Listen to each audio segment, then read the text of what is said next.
Hello everybody! Today I have a great new project for you. It is about a so-called Twitter box.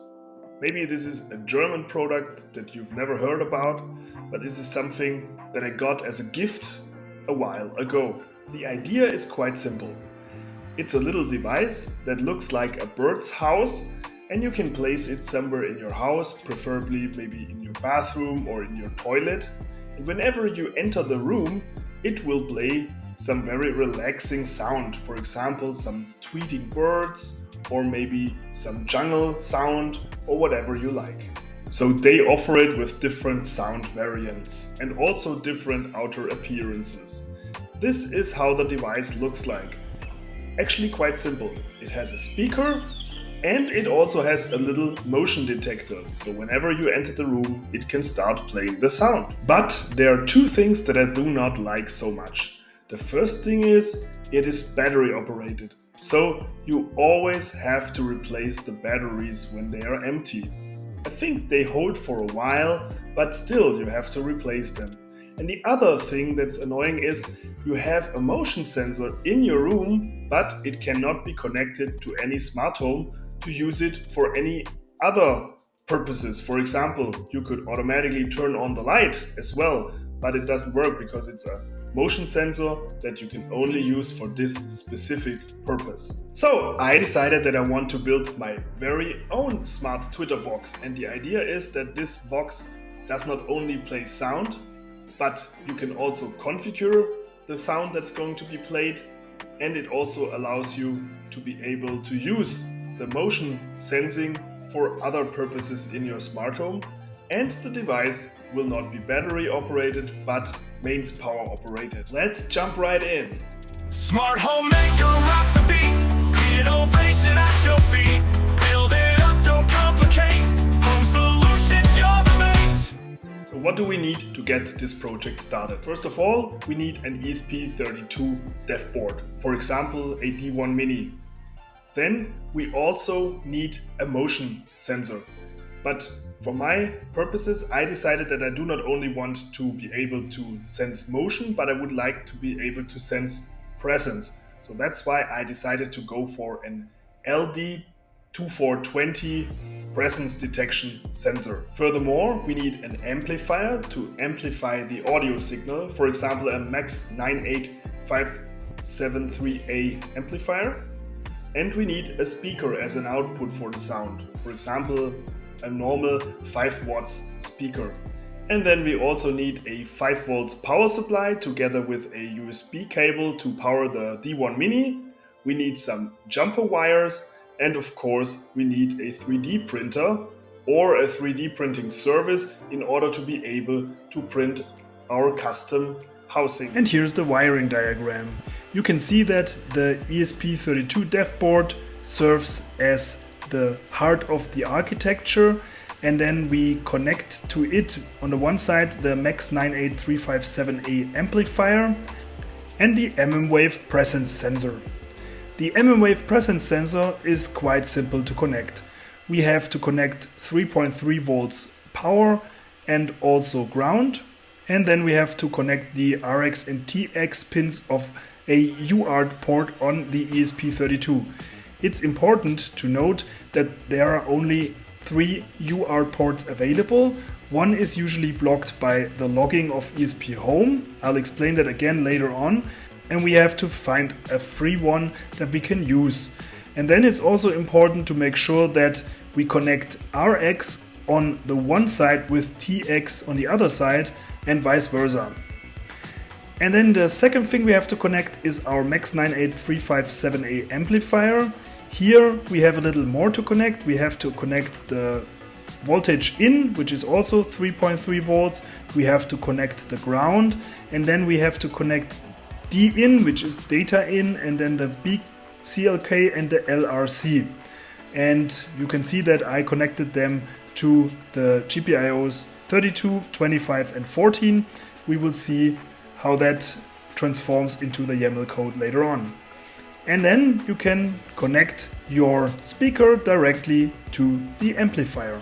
That's it. In my case, I'm going to reuse one of the PCBs that I had to order for my project with the smart voice assistant that I'm going to link above. For that project, I was required to order multiple PCBs from a PCB manufacturer, because usually you cannot order just one, you have to order 5. So I have some spare PCBs from that project left, and the cool thing about those PCBs is that they already come with a built-in Max 98573A amplifier and a speaker output, so it makes it really easy for me to realize this project. But still, the same thing, it works for you if you just use the D1 Mini and connect it to the Max 98573A amplifier board. After having wired everything up, we now have to write the ESPHome YAML code, then compile it and flash it to the ESP. Okay, now let's go through the YAML code required to configure ESPHome.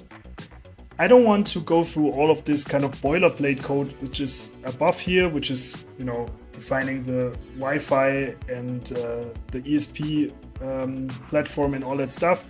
I think this is standard, but here comes the specific code. So we tell ESPHome that we want to use an UART interface. We define the TX and the RX pin and the baud rate.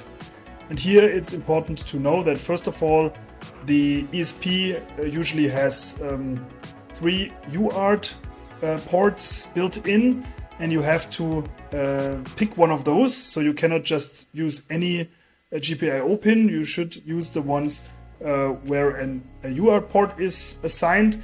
And you also have to consider that I think the UART1 port is usually used by ESPHome for logging, so you shouldn't use the same one. And then we also need to define the baud rate.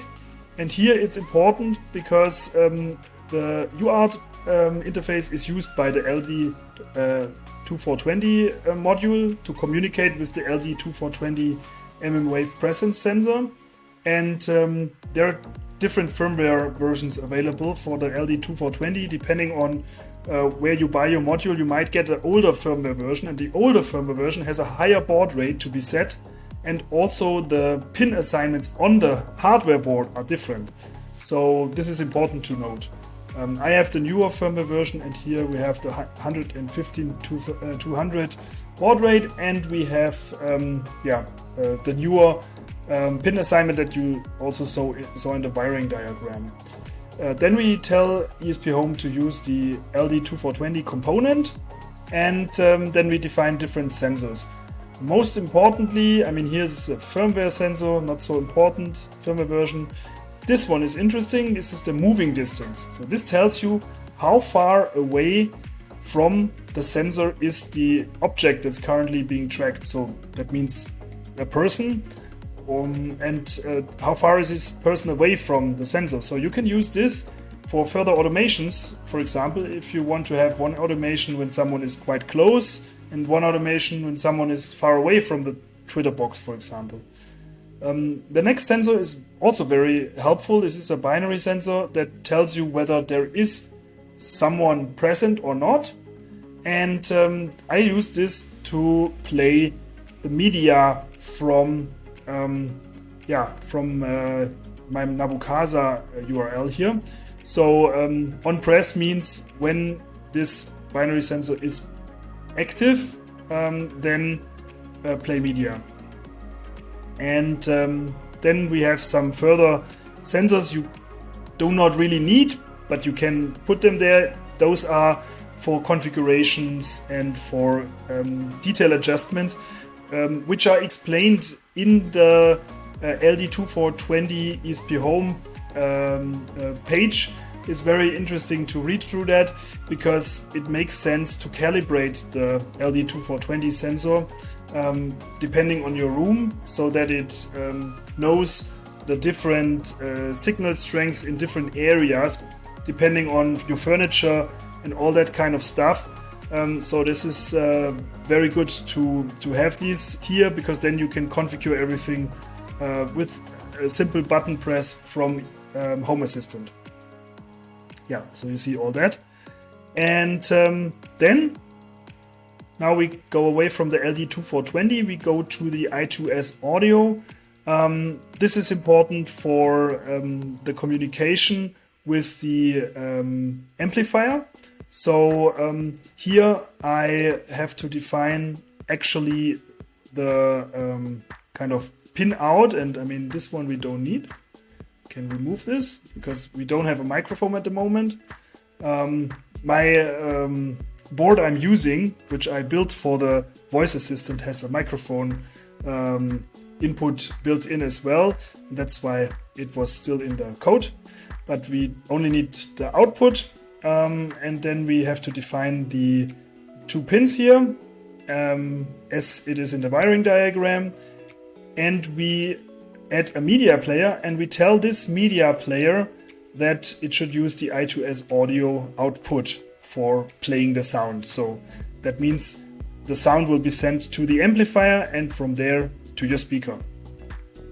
And yeah, you have to add all this configuration stuff here, and then you have set up also your media player.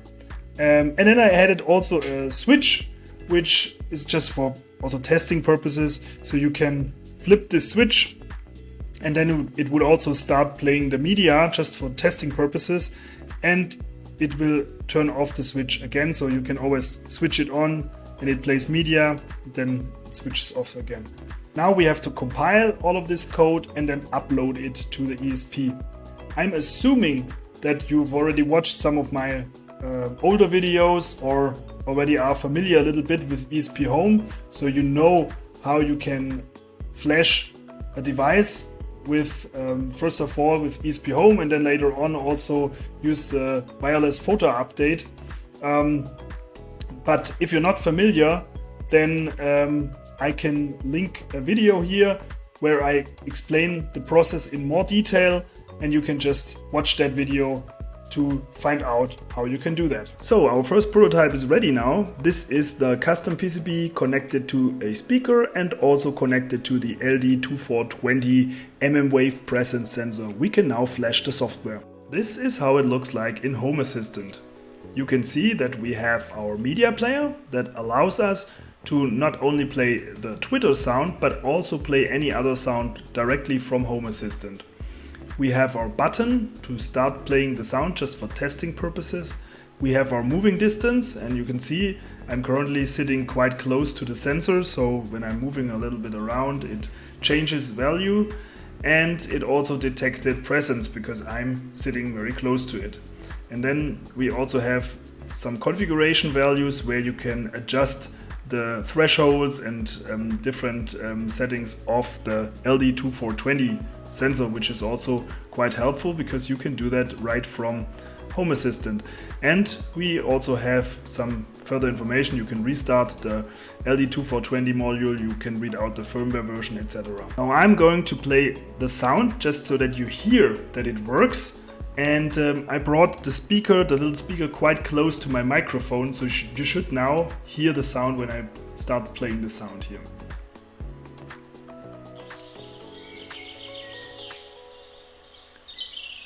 Doesn't that sound relaxing?